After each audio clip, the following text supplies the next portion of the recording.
Okay, now dinner is in the oven, so I get to see how far we can get to and maybe finish this before it's ready. So apologies if the timer goes off.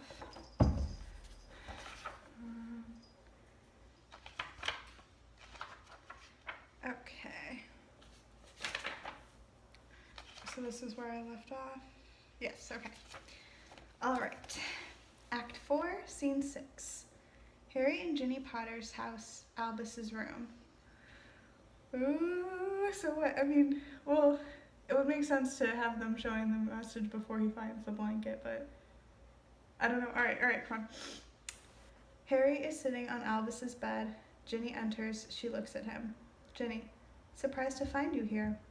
Harry, don't worry, I haven't touched anything. Your shrine is preserved. He winces. Sorry, bad choice of words. Oh, I didn't think it was that bad. I thought it was kind of funny, actually. Ginny says nothing. Harry looks up at her. You know I've had some pretty terrible Hallows Eves. But this, aw, that's true. But this is undoubtedly at least the second worst. The laugh was mine. I don't think he laughed when he said that.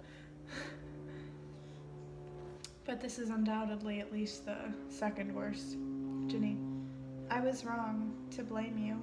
I always accuse you of jumping to things, and it was me who... Albus went missing, and I assumed it was your fault. I'm sorry I did that. Harry, you don't think this is my fault? Ginny, Harry, he was kidnapped by a powerful dark witch. How can that be your fault? Harry, I chased him away. I chased him to her. Ginny, can we not treat this as if the battle is already lost? Ginny nods. Harry starts to cry. Harry, I'm sorry, Ginny, are you not listening to me? I'm sorry too. Harry, I shouldn't have survived. It was my destiny to die. Even Dumbledore thought so. And yet I lived. I beat Voldemort.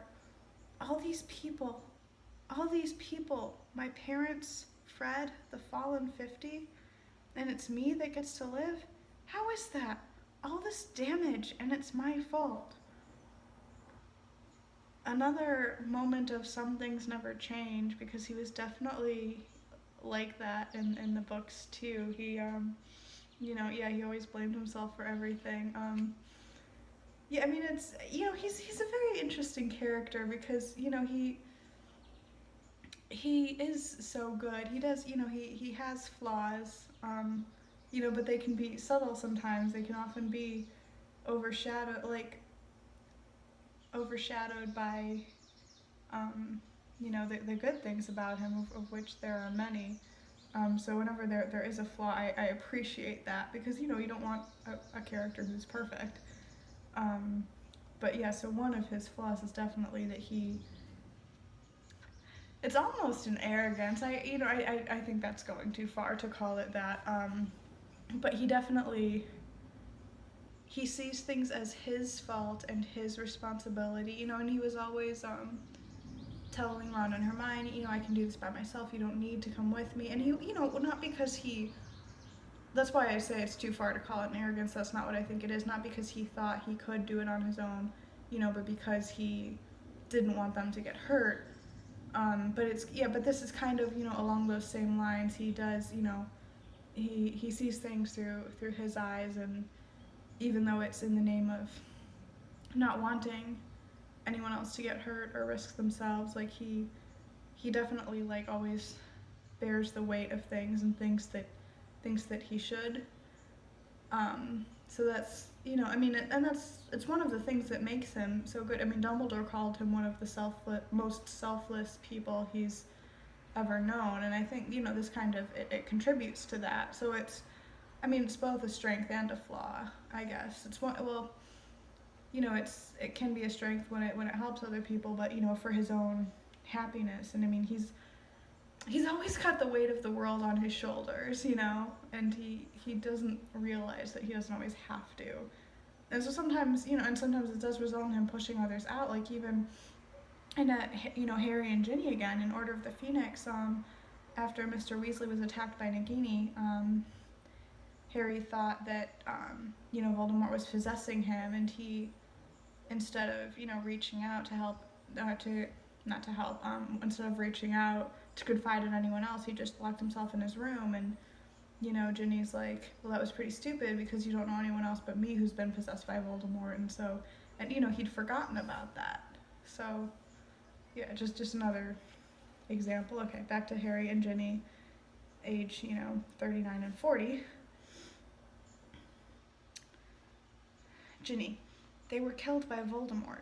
Harry, but if I'd stopped him sooner, all that blood on my hands, and now our son has been taken too. Ginny, he's not dead. Do you hear me, Harry? He's not dead. She takes Harry in her arms. There is a big pause filled with pure unhappiness. Harry, the boy who lived. How many people have to die for the boy who lived? That stirs something in my memory, so that's been brought up another time. I don't remember who said that or when it was, but he's repeating that. He's heard it somewhere else. Ooh. Harry sways a moment, unsure. Then he notices the blanket. He walks towards it. Oh, he doesn't notice that there's anything on the blanket yet, maybe in another minute. This blanket is all I have, of that Hallows Eve. This is all I have to remember them. And whilst... He picks up the blanket. He discovers it has holes in it. He looks at it, dismayed. This has got holes in it. Ron's idiotic love potion has burnt through it, right through it.